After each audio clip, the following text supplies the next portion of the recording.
दोस्तों, मैं फराज मलिक। इस दुनिया के अंदर एक ऐसी घटना हुई है जिसको सुनने के बाद आप लोगों का ईमान भी ताज़ा हो जाएगा। पूरी दुनिया हैरान है लीबिया के अंदर जो कुछ हुआ है। जी हाँ, पूरी दुनिया हैरान है। ये बात मैं अपने पास से बड़ा चढ़ा कर नहीं कह रहा हूं, बल्कि पूरी दुनिया के अंदर आज ये चर्चा हो रही है कि इंसान जब किसी काम को करने की चाहत रखता है और इरादा मजबूत होता है तो दुनिया की कोई भी मुश्किल उसके सामने टिक नहीं पाती। और इरादा अगर अल्लाह के घर जाने का हो और वो भी बहुत मजबूत वाला हो तो भला कोई मुश्किल कैसे रास्ता रोक सकती है। लीबिया के अंदर एक ऐसा वाकया हुआ है जिसको दुनिया मोजजा भी कह रही है, अल्लाह का मोजजा। दरअसल हज का टाइम चल रहा है। लीबिया से हाजियों का एक ग्रुप हज करने जा रहा था। एयरपोर्ट पर सारे लोग पहुंचते हैं, चेक इन होती है। चेक इन के दौरान एक शख्स जिसका नाम अमीर अल महदी मंसूर अल गद्दाफी था, उसको रोक लिया जाता है। हाजियों का पूरा ग्रुप फ्लाइट में बैठ जाता है, लेकिन अमीर अल महदी मंसूर अल गद्दाफी को चेक इन काउंटर पर रोक लिया जाता है और बहुत ज्यादा इससे पूछताछ शुरू कर दी जाती है। बोर्डिंग शुरू हो जाती है। फ्लाइट उड़ने का टाइम हो चुका था, लेकिन गद्दाफी को अभी भी छोड़ा नहीं गया था। बहुत ज्यादा पूछताछ गद्दाफी से की जा रही थी। आखिर ऐसा क्यों गद्दाफी से इतनी पूछताछ की जा रही थी? दरअसल इसके नाम के आखिर में जो सरनेम लगा हुआ है अमीर अल महदी मंसूर अल गद्दाफी, तो इस गद्दाफी सरनेम की वजह से इससे बहुत ज्यादा पूछताछ की जा रही थी और इसकी चेकिंग भी बहुत अलग तरीके से की जा रही थी। आखिर गद्दाफी नाम में ऐसा क्या है जो इसकी इतनी पूछताछ की जा रही थी? इसके बारे में भी आपको आगे जानकारी दूंगा। लीबिया के शासक गद्दाफी का नाम तो आपने सुना होगा, इसी वजह से शायद इस शख्स की भी इतनी पूछताछ की जा रही थी। कहीं ये गद्दाफी खानदान का कोई वारिस तो नहीं है।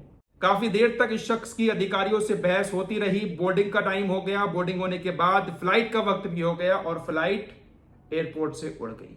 अमीर अल महदी मंसूर अल गद्दाफी का पूरा ग्रुप हज के लिए रवाना हो गया। फ्लाइट उड़ गई और ये एयरपोर्ट पर ही आंसू आंखों में लिए हुए बैठा रहा, अधिकारियों से बहस करता रहा।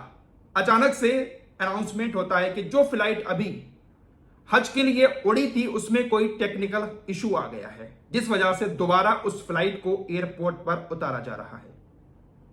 कुछ ही देर के बाद वो फ्लाइट दोबारा से उसी एयरपोर्ट पर लौट कर आ गई। गद्दाफी की उम्मीद फिर से जाग उठी। गद्दाफी फिर से अधिकारियों के सामने गिड़गिड़ाने लगा कि खुदा के वास्ते मुझे भेज दो। मेरी दिली तमन्ना है कि मैं अल्लाह के घर मक्का मदीना जाऊं। बहुत ज्यादा ख्वाहिश है मेरी वहां जाने की। रो रो कर गुहार लगाता रहा, लेकिन फ्लाइट के पायलट ने फ्लाइट का गेट नहीं खोला और आमिर को फ्लाइट में चढ़ने की इजाजत फिर से नहीं दी। जो टेक्निकल खराबी आई थी उसको ठीक कर लिया गया और फ्लाइट एक बार फिर से उड़ गई।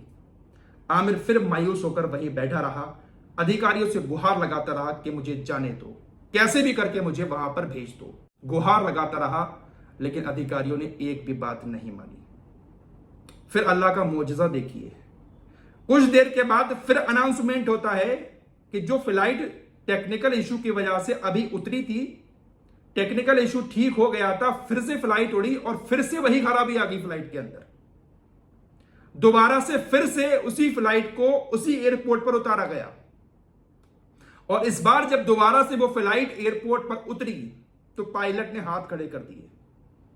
पायलट ने साफ कह दिया कि टेक्निकल जो खराबी आई है इसके ठीक होने के बाद भी मैं तब तक फ्लाइट नहीं उड़ाऊंगा जब तक अमीर अल महदी मंसूर अल गद्दाफी इस फ्लाइट में नहीं बैठेंगे। उनको भी इस बात का शायद यकीन हो गया कि 2 बार खराबी आ चुकी है और हम एक ऐसे शख्स को छोड़कर आए हैं जिसकी दिली तमन्ना मक्का मदीना हज के लिए जाने की थी। पायलट की तरफ से यह कहा गया, स्पेशल परमिशन दी गई और अमीर अल गद्दाफी को फ्लाइट में सवार करके सऊदी अरब हज के लिए रवाना किया गया। और इस बार जब फ्लाइट उड़ी तो उसमें किसी तरह की कोई खराबी नहीं आई। मेरे दोस्तों, पूरी दुनिया ने यह मोजज़ा देखा है। तो जब दिल में किसी चीज का इरादा हो, पक्का इरादा हो और इरादा भी अल्लाह के घर जाने का, तो भला कोई मुश्किल कैसे आपका रास्ता रोक सकती है? पूरी दुनिया में आज इस चीज की चर्चा हो रही है और अल्लाह का मोजज़ा बताया जा रहा है कि एक शख्स के लिए फ्लाइट नहीं उड़ पाई, उड़ी एक बार, खराबी आ गई, फिर उसी एयरपोर्ट पर उतर गई। खराबी ठीक हुई, दोबारा से फिर फ्लाइट उड़ी, फिर फ्लाइट खराब हो गई, कुछ ही देर के बाद फिर उसी एयरपोर्ट पर उतारा गया। जब इस शख्स को फ्लाइट में बिठाकर हज के लिए रवाना किया गया तो फ्लाइट आराम से सऊदी अरब पहुंच गई। तो ये एक बड़ा मोजजा दुनिया के सामने दिखा। और ये खबर सिर्फ सोशल मीडिया की नहीं है, बल्कि पूरी दुनिया में इस खबर की चर्चा हो रही है कि एक हाजी के लिए फ्लाइट नहीं उड़ पाई, फ्लाइट में खराबी आई और अल्लाह का मोजजा लोग इसको बताने लगे। आखिर गद्दाफी की वजह से क्यों रोका गया? सरनेम गद्दाफी था, तो आखिर इस शख्स को क्यों नहीं जाने दिया गया? आपको शायद हिस्ट्री मालूम होगी। लीबिया के एक शासक थे जनरल गद्दाफी। उनको आधी दुनिया तानाशाह कहती है, खूंखार सनकी तानाशाह, और कुछ लोग उनकी बहुत ज्यादा तारीफ भी करते हैं। गद्दाफी को लेकर दुनिया दो भागों में बटी हुई है। कुछ लोग उनको सद्दाम हुसैन की तरह बताते हैं और कुछ लोग अमेरिका और इजराइल जैसे देश उनको सनकी तानाशाह कहते हैं और दुश्मन मानते हैं। आइए थोड़ा सा गद्दाफी के बारे में भी आपको बता देता हूं। जनरल गद्दाफी ने 1 सितंबर 1969 को लीबिया की सरकार का तख्ता पलट कर दिया और तब से लेके 2011 तक लीबिया के शासक बनकर रहे। 1 सितंबर 1969 को जनरल गद्दाफी ने विद्रोहियों के साथ मिलकर राजा इदरीस की सत्ता पर कब्जा कर लिया और 7 दिन के बाद इस बात का ऐलान किया था कि तख्ता पलट हो चुका है और अपने आप को सेना का प्रमुख बनाकर देश का शासक मान लिया। तब से गद्दाफी को जनरल गद्दाफी कहा जाने लगा। इनका पूरा नाम मुअम्मर अल गद्दाफी था, लेकिन अपने आप को ये कर्नल गद्दाफी कहने लगे थे। जैसे ही इन्होंने लीबिया की कमान संभाली, इन्होंने लीबिया का नक्शा बदलना शुरू कर दिया। उस वक्त ब्रिटिश और अमेरिकी शासन भी लीबिया के अंदर सरकारों के लिए काम करते थे।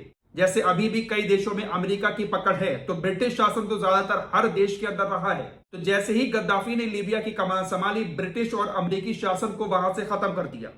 जिस तरीके से अफगानिस्तान से भी तालिबान के आने के बाद अमेरिकी शासन खत्म हुआ, गद्दाफी ने अपने देश के अंदर ग्रेगोरियन कैलेंडर को बदलकर इस्लामिक कैलेंडर कर दिया। शराब की बिक्री पर पूरी तरीके से लीबिया के अंदर पाबंदी लगा दी गई। जो यहूदी वहां पर थे उनको देश से बाहर निकाल दिया गया। कर्नल गद्दाफी लीबिया के शासक बन गए थे, लेकिन उनके जो विद्रोही थे वो हमेशा उनकी सरकार को कब्जाने की कोशिश कर रहे थे, जिसके बाद कर्नल गद्दाफी ने अपने सभी विद्रोहियों को मरवाना शुरू कर दिया। ऐसा कहा जाता है कि जो भी उनके खिलाफ विद्रोह करता था वो उनको मरवा दिया करते थे। अपने विरोधियों को चुन चुन कर उन्होंने मरवा दिया। गद्दाफी जब इस तरीके से अपने देश के अंदर नियम कानून लागू करने लगे, उन्होंने बहुत सारे बदलाव कर दिए, तो अमेरिका जैसे देशों की नजर में वो दुश्मन बन गए। उनको सनकी तानाशाह कहा जाने लगा। कर्नल गद्दाफी ने दुनिया भर के कई सारे देशों की सरकारों पर भी प्रतिबंध लगा दिया था, जिसकी वजह से गद्दाफी दुनिया के कई सारे देशों की नजर में खटकने लगे थे। जिस तरीके से सद्दाम हुसैन कई सारे देशों की नजर में खटक रहे थे, खासकर अमेरिका की, उसी तरीके से गद्दाफी भी अमेरिका की नजर में दुश्मन बनने लगे। 1986 के अंदर वेस्ट बर्लिन में एक डांस क्लब में बमबारी हुई थी। उस बमबारी में लीबिया का नाम आया, जिसके बाद उस वक्त के अमेरिका के राष्ट्रपति रोनाल्ड रीगन ने कार्रवाई करने के आदेश दे दिए और लीबिया के अंदर गद्दाफी के घर पर हमला करवा दिया। जब अमेरिका गद्दाफी के खिलाफ हो गया, तो गद्दाफी के खिलाफ लीबिया के अंदर जो विद्रोही संगठन थे, उन संगठनों का साथ नाटो देने लगा। नाटो ने फिर लीबिया के ऊपर हमले शुरू कर दिए और उन हमलों में गद्दाफी का बेटा मारा गया। जब पूरा नाटो कर्नल गद्दाफी के खिलाफ हो गया और कर्नल गद्दाफी के दुश्मनों का साथ देने लगा लीबिया के अंदर, तो सन 2011 में 42 साल के बाद कर्नल गद्दाफी के शासन का अंत हो गया। 2011 में लीबिया की राजधानी त्रिपोली पर गद्दाफी के दुश्मनों ने कब्जा कर लिया और गद्दाफी का मामला वहां से खत्म हो गया। गद्दाफी का मामला उसके बाद इंटरनेशनल क्रिमिनल कोर्ट में पहुंचा। इंटरनेशनल क्रिमिनल कोर्ट ने बहुत सारे सबूतों के आधार पर, बहुत सारी बातों को लेकर कर्नल गद्दाफी के खिलाफ अरेस्ट वारंट जारी कर दिया। फिलहाल लीबिया के अंदर गद्दाफी का शासन 42 साल तक रहा। 20 अक्टूबर 2011 को गद्दाफी को उसके घर पर मार दिया गया। हालांकि कैसे हुई गद्दाफी की मौत, ये बात अभी भी सवाल बनी हुई है, लेकिन ऐसा कहा जाता है कि नाटो ने जो हमले किए थे, उन हमलों में ही गद्दाफी की मौत हुई है। लेकिन पूरी तरीके से यह बात साफ नहीं हो पाई है अभी तक कि गद्दाफी कैसे मारा गया। गद्दाफी को आधी दुनिया सनकी तानाशाह कहती है, लेकिन आधी दुनिया गद्दाफी के कामों की तारीफ भी करती है। तारीफ किन कामों की करती है वो भी सुनिएगा।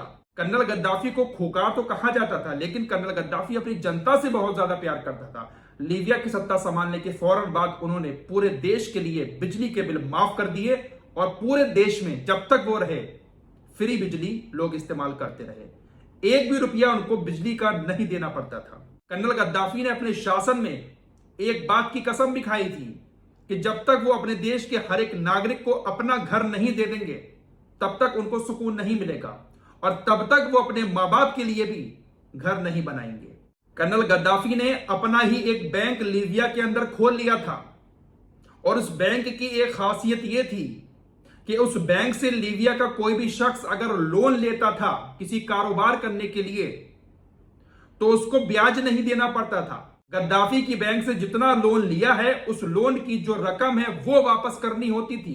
किसी तरह का कोई ब्याज गद्दाफी अपनी बैंक में नहीं लेता था।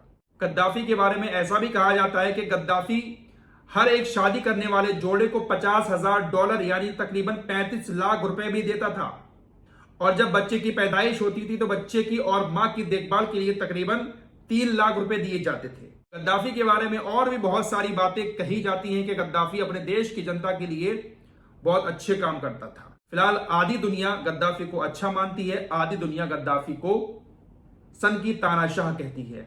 तो गद्दाफी जो सरनेम था इस शख्स का जो हज के लिए जा रहा था, इसी गद्दाफी सरनेम की वजह से इतनी पूछताछ की गई क्योंकि अब सत्ता किसी और के हाथ में है। गद्दाफी नाम देखकर प्रशासन ने रोक लिया, बहुत ज्यादा पूछताछ की, लेकिन फिर एक मौजज़ा हुआ और वो शख्स हज के लिए रवाना हो गया। तो दिल में जब किसी भी काम का पक्का इरादा होता है तो कोई मुश्किल उस काम को रोक नहीं सकती। इस रिपोर्ट में इतना ही, कुछ और खबरों के साथ फिर हाजिर होऊंगा। अपना ख्याल रखिएगा। अल्लाह हाफिज।